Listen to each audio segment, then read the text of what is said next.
So my dear students, next question है हमारे पास 5.3 और बड़ा लॉजिकल क्वेश्चन है, जरा ध्यान से समझना है। क्वेश्चन में गिवन है, give the magnitude and direction of net force acting on stone of mass 0.5 kg just after it drop from the window of stationary train. Okay, अगर आपने स्टेशनरी ट्रेन से उसको ड्रॉप कर दिया है ना, तो उस पर जो फोर्स लगेगा है ना, वो ग्रेविटी का कारण फोर्स लगेगा, है ना, वो वर्टिकल डाउनवर्ड मूव करेगा। तो ए केस का जो आंसर होगा वो होगा mg। कितना होगा? mg। फोर्स कितना लगेगा उस पर? mg वर्टिकली डाउनवर्ड, और m का वैल्यू है 0.1 और g का वैल्यू कितना है? 10, है ना। तो यहाँ पर F कितना लगेगा? 1 न्यूटन। और इसका डायरेक्शन कैसा होगा? इसका डायरेक्शन होगा वर्टिकली डाउनवर्ड। कैसा होगा? Vertically downward. ठीक है, तो ये हमारा ए आंसर, ए पार्ट का आंसर आया। अब बी पार्ट को हम देखते हैं। Just after it is dropped from window of train running at the constant speed of 36 kilometre per hour. अगर वो ट्रेन 36 किलोमीटर पर आवर की स्पीड से मूव कर रही है कांस्टेंट, और आपने तो उसको ट्रेन से बाहर फेंक दिया है, तो ट्रेन और उसका रिलेशन खत्म हो गया। ट्रेन और उसका रिलेशन खत्म हो गया है, तो उस पर फिर से वर्टिकल डाउनवर्ड mg फोर्स लगेगा, जो कि F इक्वल टू कितना होगा? 1 न्यूटन, है ना। अगर आपने उसको उस ट्रेन से बाहर फेंक दिया तो कोई रिलेशन ही नहीं रहा, और रिलेशन ही नहीं रहा, कोई कांटेक्ट ही नहीं रहा, तो फोर्स कहाँ से लगेगा? ग्रेविटी लगेगा, है ना।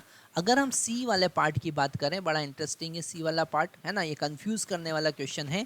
Just after it drop from the window of a train accelerating with 1 metre per second square. अगर आपने उस ट्रेन की विंडो से उसको ड्रॉप कर दिया है, तो ट्रेन से उसका कांटेक्ट खत्म हो जाएगा, फिर उस पर ग्रेविटी ही काम करेगा, और 1 न्यूटन का फोर्स ही लगेगा डाउनवर्ड। ओके, क्योंकि आपने उस ट्रेन से उसको रिलीज कर दिया है, तो ट्रेन और उसके बीच का कोई कांटेक्ट रहा नहीं। अगर ट्रेन के कांटेक्ट में होता तो फिर हम उस पर शूडो फोर्स भी लगाते, है ना।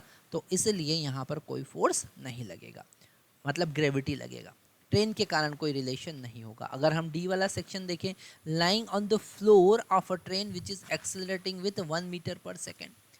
ओके, तो यहाँ पर ट्रेन के रिस्पेक्ट में वो स्टेशनरी है, और यहाँ पर अगर ये ट्रेन के साथ साथ मूव कर रहा है, तो इस पर force is equal to mass into acceleration आप लिख सकते हैं।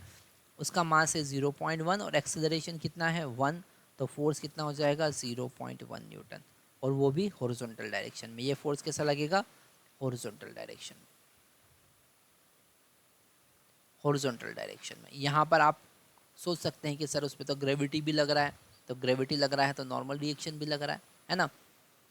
यहाँ पर ग्रेविटी mg भी लग रहा है और नॉर्मल रिएक्शन भी लग रहा है, और ये एक दूसरे को क्या कर देंगे? कैंसिल कर देंगे। इस डायरेक्शन में कोई फोर्स नहीं है, हॉरिजॉन्टल डायरेक्शन में केवल फोर्स है।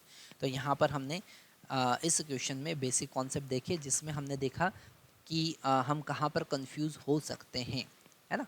क्योंकि अगर कांटेक्ट नहीं है तो फोर्स वहाँ पर एक्टिव नहीं होगा।